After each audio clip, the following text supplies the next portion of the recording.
በስመ አብ ወወልድ ወመንፈስ ቅዱስ አሐዱ አምላክ አሜን።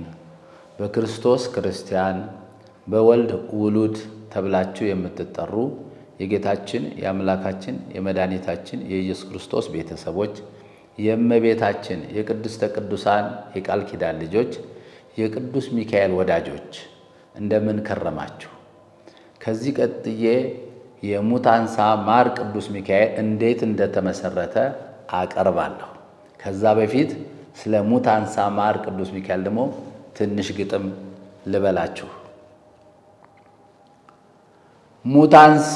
ሙታንሳ በሉት ሚካኤልን ሙታንሳ በሉት ሚካኤልን ከእግዚአብሔር ዘንድ ሄዶ ማር ብሎ እንዲለምን ከፈጣሪው ቀርቦ ማር ብሎ ለምኖ በማር ይፈውሳል ካህኑ ቆንኖ። ከዋሻው አናት ላይ ንብ ቤቷን ሰርታለች፣ እንጀራዋን ጋግራ ሰው ታስጎመጃለች። ታታሪዋ ንብ ግን ለምን ታዳላለች? ካህኑ ሲመጣ ማሯን ትሰጣለች፣ ጸጉረ ልውጥ ስታይ ትነድፋቸዋለች። ማሩን ይቆርጡና ወስደው ቤተ መቅደስ ዘወትር ይባረካል ቅዳሴው ሲቀደስ። ከዛማ ወዳጄ ይታደላል ለሰው ችግሩ ይፈታል ማሩን ለቀመሰው። ስለዚህ ምእመናን ሂዱ ወደ ሙታንሳ የክፋት አሰራር የአውሬው አሰራር የሰይጣን አሰራር ከናንተ እንዲነሳ። ከመሄዳችሁ በፊት አንድ መልእክት አለኝ። የእናቶች ቤት አልቆ የአባቶች ቀርቶብኝ በሙታንሳው መልአክ እለምናለሁኝ።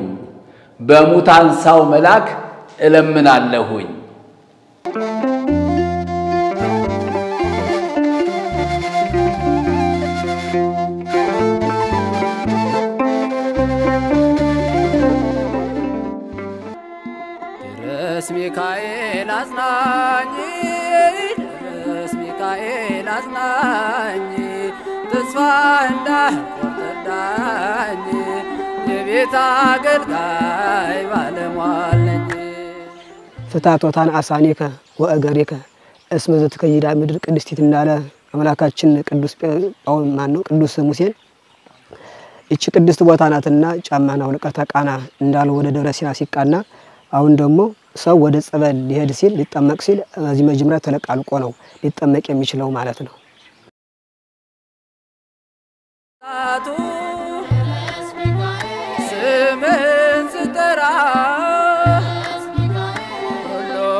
በስመ አብ ወወልድ ወመንፈስ ቅዱስ አሐዱ አምላክ ዘላለም ሥላሴ።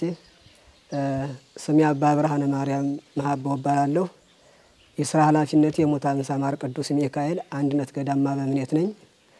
ሙታንሳ ማለት ሙት ያስነሳ ገዳም ሲሆን ማር ሚካኤል ማለት ደግሞ ያው የምታዩት ታላቅ ዋሻ ደስ የሚያሰኝ እግዚአብሔራው የፈጠረው ቁመቱ የ15 ሜትር ያክል የሚሆን ስፋቱ ደግሞ የ20 ሜትር ያክል የሚሆን ነውና እዚህ ዋሻ ላይ ንብ አለ ማር አለ። ንቡ ግን መቼ ሰፈረ ይባልም ቀደም የቆየ ነው። ቀደም አባቱ ስንጠይቅ ቀደም የቆየ ነው እንጂ ሲፍር ማላጅ ነው ይላሉ። አዘዱም ተቆርጦ አውቅም ግን ቅዱስ ሚካኤል ፈቃዱ ሆነና 2015 ላይ እንዲቆረጥ አዘዘ። 2015 ላይ እንደተቆረጠ ወዳው መፈወስና ማዳን ጀመረ። ዛሬም በውጭም በውስጥም ያሉ የሚፈወሱበት በዚህ ማር ነው ማለት ነው። እና ማር ሚካኤል ማለት ደግሞ ልክ ድርሳኑ ማር ሚካኤል ይላል፣ ማር ገብርኤል ይላል፣ ገሉ ደግሞ ማር ጊዮርጊስ ማር ማርቆስ ይላልና ከዛ የተነሳ ነው ማለት ነው። እና ማሩ ሀዚ ስላለ ንቡ ማር ሚካኤል ይባል ይችላል።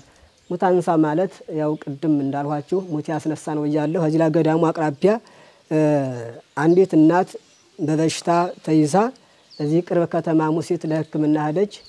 ከዛ ሄዳ ግን ልድን አልቻለችም። ወዲያው ሞተችባቸው።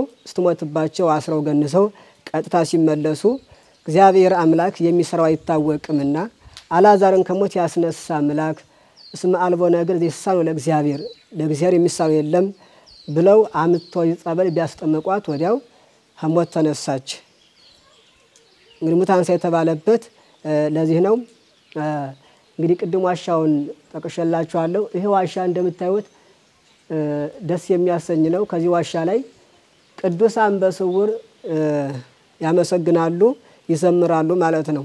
ማይጠንት ያጥናሉ፣ ማይጠንቱ ይታያል። ከበሮ ይመታሉ፣ ድምፁ ይሰማል።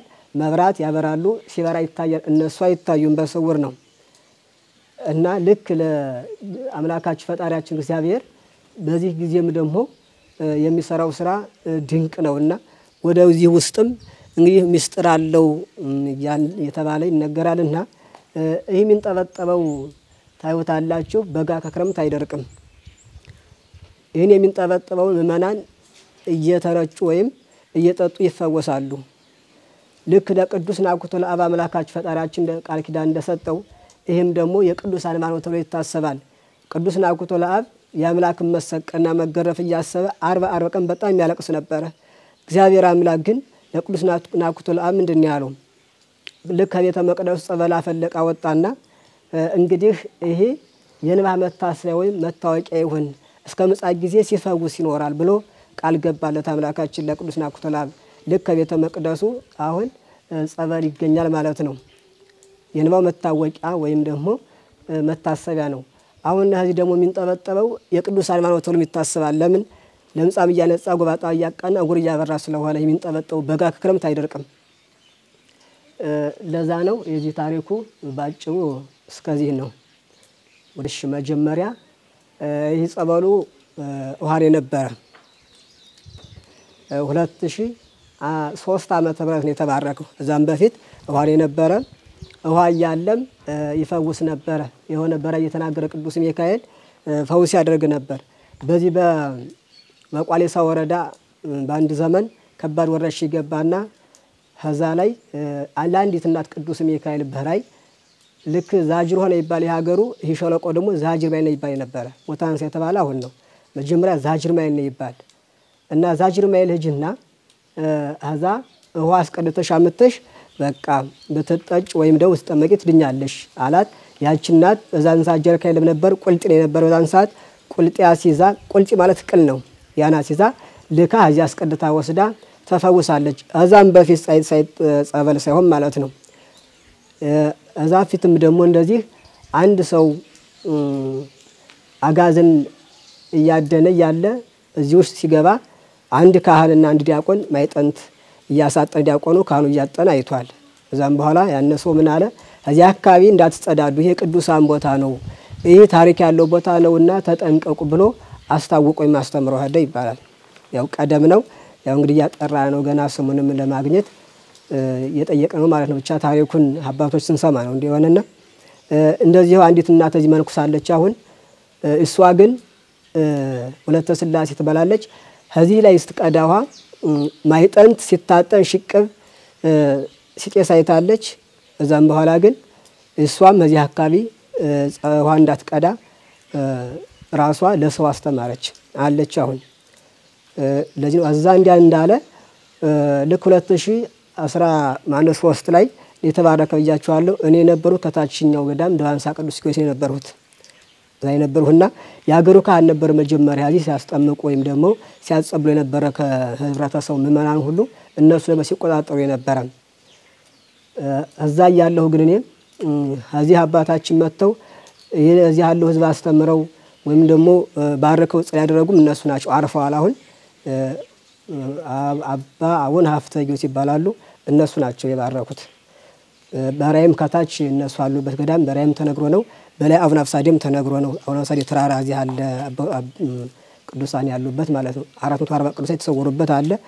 ከዛም ራይ ተነግሮ ነው ይሄ ሊባረክ የቻለው እና እንዲያያሉ እነሱ እያጠመቁ ነበረ። ከታች ደያንሳ እያለው እኔ ግን ግንቦት 2009 ዓመተ ምህረት ግንቦት 21 የእመቤታችን ቀን ወደ ቤተ ክርስቲያን በመሄድበት ሰዓት ልክ መብራት በፊቴ በራ ዝም ብሎ በቃ ድንገት ማለት ነው።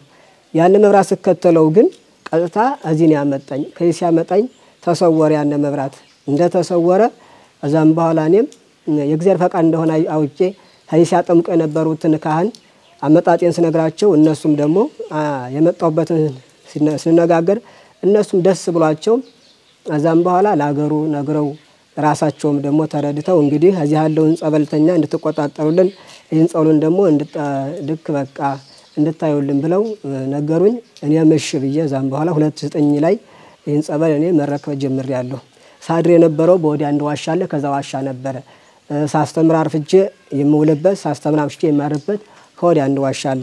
2009 ላይ ነው እዚህ ላይ መጥቼ ስብከት በጀመርሁ ጊዜ አንድ እግዚአብሔር ብዙ በቃ ታምራት ማለቴ ለምጻም እያነጻ ጎባጣ እያቃና ውር እያበራ ባልጋ የመጡትን እያስነሳ አውልቆ የነበሩትን አውዶ የነበሩትን ኃይሎ እየሰጠ ያን ሁሉ ሲያዩ እነዚህ መነኮሳት ከንቱነታቸውን መረዳት አስበዋል። በዛን ሰዓት ማለት የተሰበሰቡት 2009 ዓመተ ምህረት ነው። ማህበር የጀመርነው 2010 ላይ ነው። ማህበር የጀመርነው ማለት ነው። በሁለት በሬና በአንዲት ሸማኔ የጀመርነው እና እነዚህ መነኮሳት ታምራቱን በማየትና እንደዚህ ደግሞ ቃሉን በመስማት ከንቱነታቸውን መረዳት ጀምረዋል። እዛ ወዲህ ነው ገዳሙ የተመሰረተው 2014 ዓመተ ምህረት ነው። የሚካኤል ጥላት የመጣው 2003 ዓመተ ምህረት ነው። የነበረው እዛች ማዶ ቆርቆሮ የነበረው 2003 ላይ እዛች ነበረ። አንዲት ወለተ ዮሐንስ ተባለች የአዲስ ዘመን ናት፣ ሐኪም ናት። እሷ መጣ ልትጠመቅ መጣ። ሚካኤል እዛ መቀመጡን አየችና አይ የኔ ልብስና የኔ ምግብ ይቅርብኝ በቃ ለሚካኤል እዚህ የተሻለ ቤት መስራት አለብኝ ብላ ያቺ ለቤተክርስቲያን ሰራች 2014 ላይ። በዛን ሰዓት ነው ላይ የዘለቀው። መጀመሪያ እዚህ የነበረው ቅዱስ ሚካኤል ጸበሉ የሚፈልቀው እዚህ ላይ ነው። እንደምታዩት ይሄ ዳባ ነው። በየትም እንደሚመጣ አይታወቅም። በላይ ወራጅም የለም ወንዝም የለም። እዚህ ካለቱ ነው የሚፈልቀው። እንግዲህ እግዚአብሔር ሙሴን ካለት ላይ ያፈለቀ ያጠጣ አምላክ ነውና እዚህ ላይ ነው እንዲህ እንዳለው ወደዛ ነው የሚሄደው በትቦ ሻንዶ ሆዲያ ነው ያለ የፈለቀ ግን እዚህ ላይ ነው። ይሄው የማሩ ንቡ ያለበት እዚህ ነው እንደው ይመሰላሉ። በዚህኛውም ወዲያኛውም ስላለ ነው ሁለት መሳል የሆነበት ምክንያት ምንድነው ያለው? አዛ ንቡ ማሩ ያለ እዛ ነው። አዛ ቦዲያም በሁለቱም አቅጣጫ ነው ያለ። በሁለት ላይ ስላለ ሁለት መስራል ተደርጎለታል።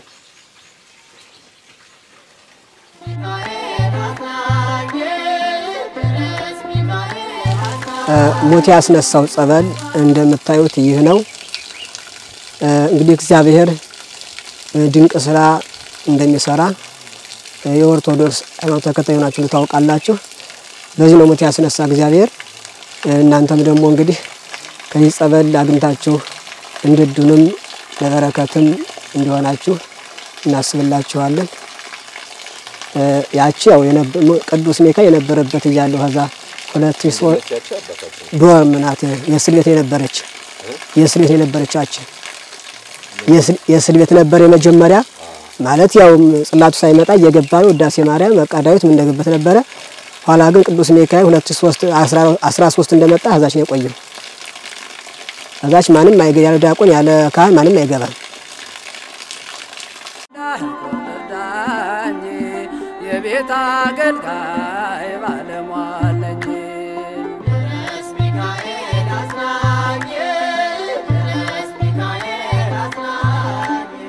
ተስፋ